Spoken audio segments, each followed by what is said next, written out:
Melissa, you sure about this guy? My best friend, Sarah, always had a way of cutting straight to the chase. Jack's different, I said as I packed up the last of my apartment into cardboard boxes. He's kind, genuine, and he loves me for me, not just some idea of me. Meeting Jack was like breathing fresh air. He was a software developer with a goofy smile that could light up any room. When we met at a mutual friend's party, he spent the evening making me laugh and listening to my stories about long night shifts at the hospital. It didn't take long for us to click. Jack's mom is a bit of a tough cookie, though, I continued, deciding to lay it all out for Sarah.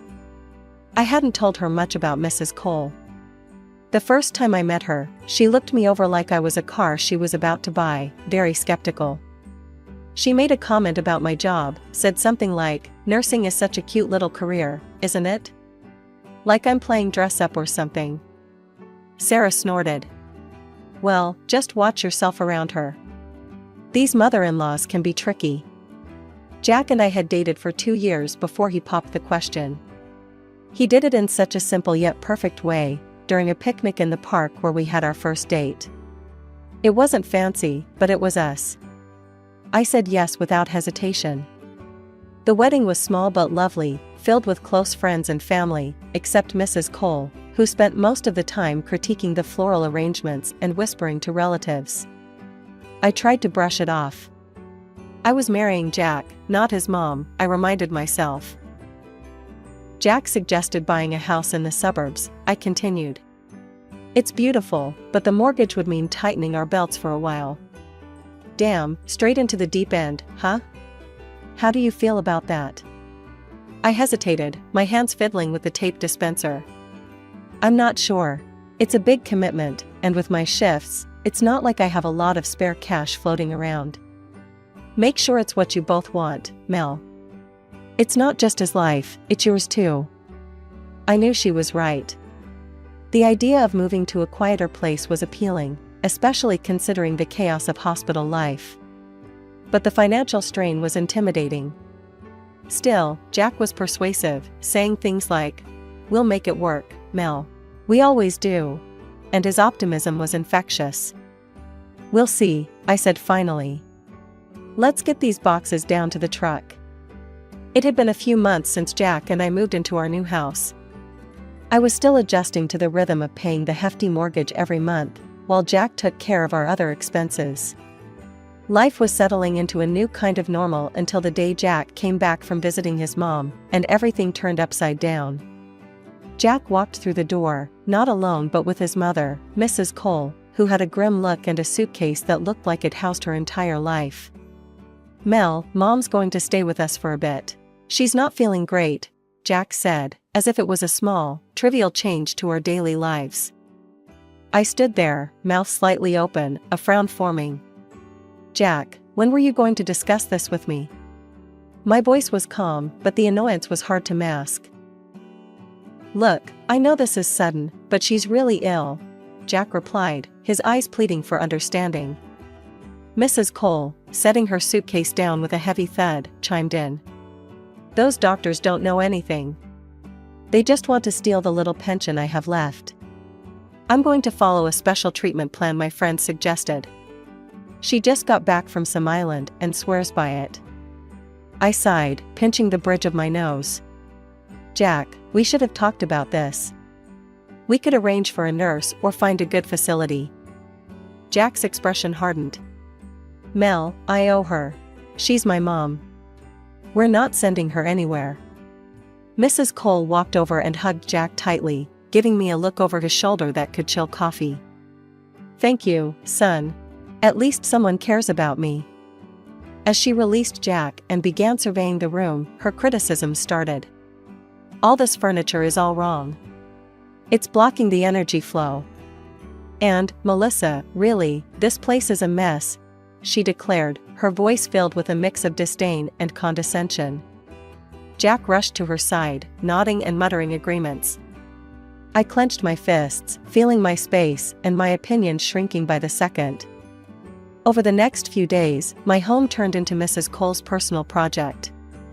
Every morning started with her critiques. Melissa, these curtains are all wrong. They block the sunlight and positive vibes. And why is there so much clutter here? Jack was no help. Every time I tried to discuss a boundary or compromise, he stood by his mother. Mel, she's just trying to help. Let's just do things her way for a while. One evening, I reached my breaking point. Jack, we need to talk. Now, I said firmly as I pulled him aside. Your mother is taking over our home, and you keep siding with her. You're my husband.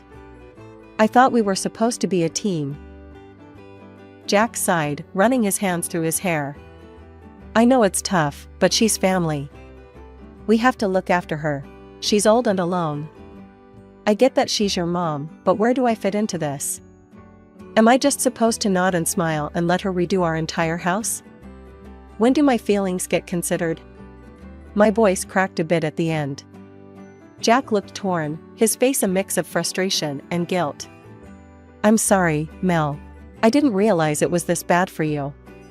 Let's sit down with Mom tomorrow and set some ground rules. The next day never came for that talk. Mrs. Cole had bigger plans, and Jack, as always, was swept up in her current. I retreated, feeling more like a guest in my own home with each passing day. The tension in our house was ramping up each day, and I was caught in a relentless cycle of exhaustion. Balancing night shifts at the hospital with the increasing demands at home was wearing me down. One afternoon, after a particularly grueling night shift, I collapsed into bed, hoping for a few precious hours of sleep. But peace was a luxury I couldn't afford, not with Mrs. Cole around. Barely an hour into my sleep, her voice, shrill and piercing, jolted me awake. Melissa, how can you sleep at a time like this? I'm ill and there's nothing to eat. You need to take care of me, she bellowed from the kitchen. I dragged myself out of bed, my body heavy with fatigue, and stumbled into the kitchen. Mrs. Cole, I just came off a night shift. I really need to sleep. Can it wait a bit? She was rummaging through the cabinets, clattering pots and pans. No, it cannot wait. I need proper nutrition. Look at this, there's nothing here I can eat. I leaned against the doorframe, barely keeping my eyes open. What exactly do you need?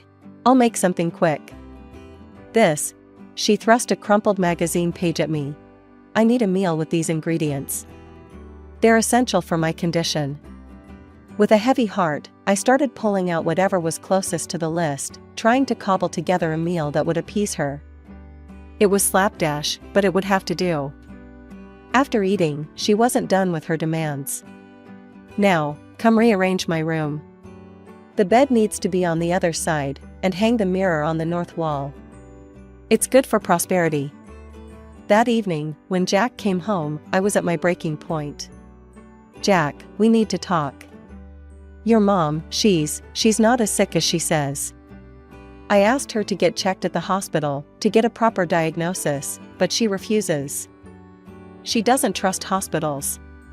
She's doing what she believes in. Why can't you support that? Because it's not practical. I'm a nurse, Jack. I know what care looks like, and this isn't it. She's capable of taking care of herself. She's manipulating us. Jack shook his head, disappointment etched across his face. I can't believe you, Melissa. You're supposed to be compassionate. How can you be so heartless? Feeling defeated, I walked away from the conversation, my mind a whirl of frustration and sadness. This wasn't the life I'd signed up for.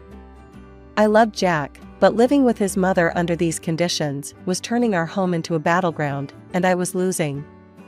A month rolled by, and miraculously, Mrs. Cole was prancing around the house like a spring chicken, the picture of health. Her miraculous recovery had me doubting the severity of her illness in the first place. It was high time we discussed her moving back to her place. One evening, as we were clearing the dishes, I broached the topic. Mrs. Cole, you seem much better now. Have you thought about when you might go back to your apartment? She didn't even blink, washing a plate with a slow, deliberate motion. Oh, I've taken care of that. I canceled the lease. I'm staying here permanently. I nearly dropped the dish I was holding. Permanently? Yes, dear. It's for the best. I'm here with family. The news hit me like a ton of bricks. This wasn't part of the plan. I found Jack in the living room, deep into some game on his phone. Jack, we need to talk. Your mom just told me she's canceled her lease. She plans to stay here permanently. Jack looked up, his expression neutral. Yeah, I thought she might. It's better this way, she's family. But we didn't discuss this. Jack, we can't afford another person in the house. And honestly, her being here it's a lot for me to handle. Jack sighed, putting down his phone. Melissa, it's only been a month. You haven't really given it a chance. We can make this work. We're a family. Feeling cornered, I threw myself into work, picking up extra shifts to manage the mortgage and the growing expenses. Meanwhile, Jack's contribution remained the same, but the burden didn't feel evenly distributed anymore. Back at home, mealtimes turned into another battleground. Mrs. Cole insisted on a specific diet, lean, bland, utterly tasteless stuff that sapped the joy out of cooking and eating. One night, as I served dinner, Jack made a face. What's this? It tastes like cardboard. It's what your mother requires, I replied, my patience wearing thin. Well, can you cook something different for me then? Something with a bit of flavor? I clenched my jaw, holding back a sharp retort. Jack, I'm not running a restaurant here. I'm working day and night. If you want something different, maybe help out? Jack pushed his plate away, his mood darkening. Forget it. I'll order something.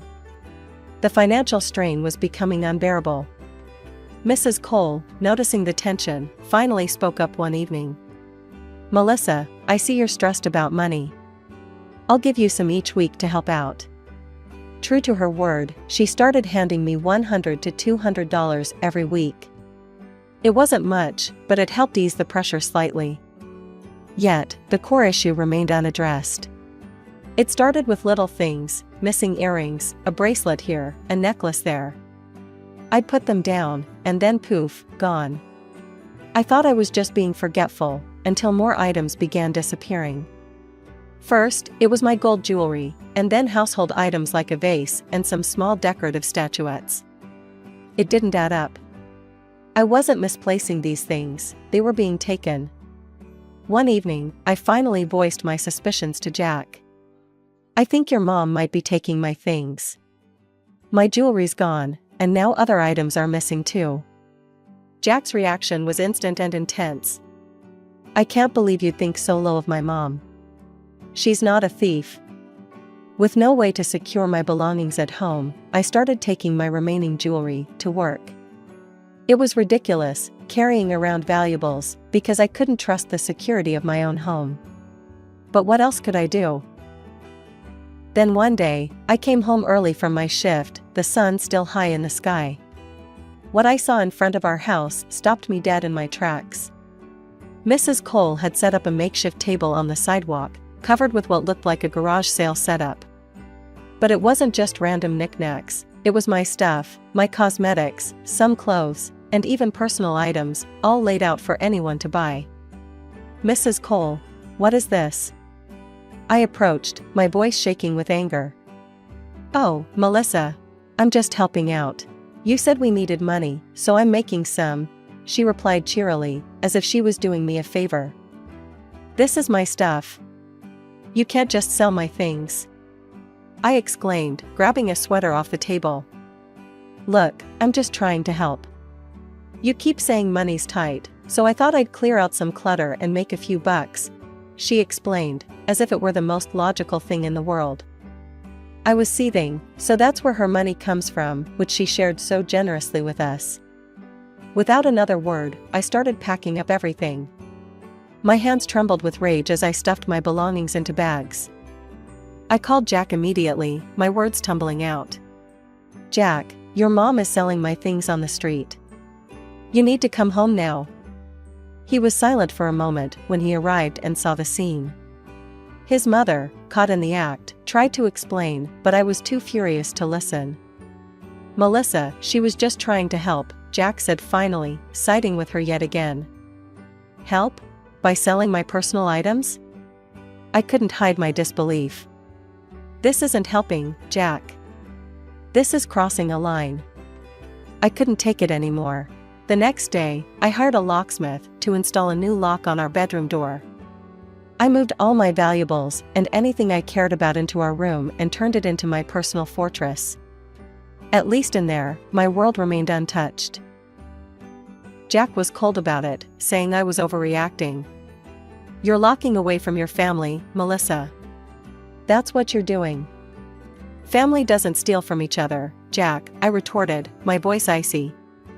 He didn't have much to say after that. The house felt more divided than ever, my little locked room versus the rest of the space, which seemed increasingly dominated by Mrs. Cole's whims. For a brief spell, life seemed to return to a semblance of normalcy. Mrs. Cole kept to herself, and my belongings remained untouched. I began to relax a little, hoping that maybe, just maybe, we had reached an understanding. But that peace was short-lived. One afternoon, I came home earlier than usual. The house was quiet, too quiet. Instinctively, I felt something was off. I dropped my bag and headed straight for my room, the sanctuary I had locked away from the world. The door, which I always kept locked, was ajar. My heart sank. I pushed the door open and there she was, Mrs. Cole, rummaging through my dresser, her hands full of my jewelry. The sight of her ignited a fury in me I had never felt before. Mrs. Cole, what on earth do you think you're doing? My voice was sharp, laced with anger. She jolted, clearly not expecting me. Her face morphed quickly from shock to defiance. I stormed out to the living room and yelled for Jack, who was in the kitchen. He came running, a look of concern on his face that quickly turned to irritation when he saw the scene. Jack, look at your mother. She's stealing from me. I pointed towards Mrs. Cole, who followed meekly, clutching my jewelry to her chest. Jack looked from me to his mother, his expression darkening. Melissa, why must you always assume the worst? She's my mother. Your mother who's standing right here with my jewelry in her hands. I couldn't believe he was still trying to defend her. He turned on me, his voice rising. You know what, I'm tired of this, Melissa. Tired of your constant complaining, your accusations, your distrust. His mother stood by, nodding along to every word he said, a smug look on her face. You don't cook properly anymore, you hide things, you separate yourself from us. What kind of family is that? Jack continued, his words slicing through any remaining bond we had. I looked at him, really looked at him, and I saw a stranger. This wasn't the man I married. This was someone else, someone who would choose his thieving mother over his wife. I want a divorce, Jack, I said quietly, the words tasting bitter but necessary. His response was immediate and cold. Fine. The next few weeks were a blur of lawyers, papers, and cold, silent meals. We agreed to sell the house and split the proceeds. I didn't argue, I just wanted out. I found a small apartment and moved my most precious belongings there, leaving behind a life I could no longer bear. Driving away, I didn't look back.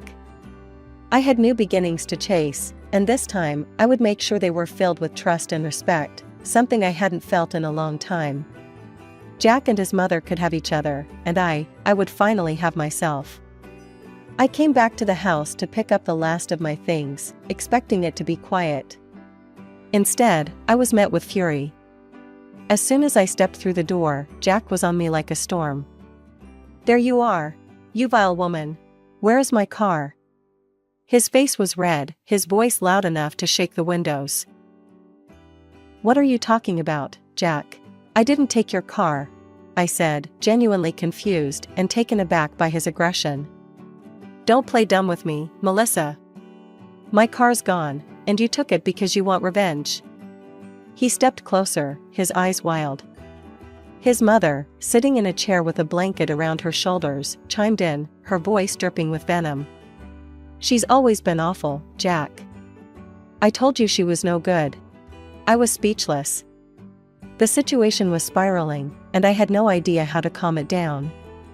Before I could gather my thoughts to respond, Jack's phone rang. He snatched it up, still glaring at me. His face changed from anger to confusion as he listened. What? An accident? My car? He paused, looking between his phone and his mother. Who was driving it? His mother's face went pale. I watched as the truth came crashing down. The room went silent except for the voice on the other end of the phone line, which I couldn't hear. Jack ended the call and turned to his mother, his voice shaky with restrained rage. Mom, tell me you didn't take my car. His mother started to sob, her hands covering her face. I just wanted to go for a ride. I didn't mean any harm. You weren't supposed to drive it. You're not on the insurance. Do you understand what this means? Jack's voice rose with each word. I stood there, watching the drama unfold, the pieces falling into place. Jack's anger boiled over. Get out. I can't even look at you right now. You're going to pay for this, every last cent. His mother tried to plead with him, but he wasn't having it. He grabbed her things and shoved them at her, pushing her towards the door. Go. I'll be contacting a lawyer about this. She was crying, a pitiful, wailing sound that might have once made me feel sorry for her. Not today.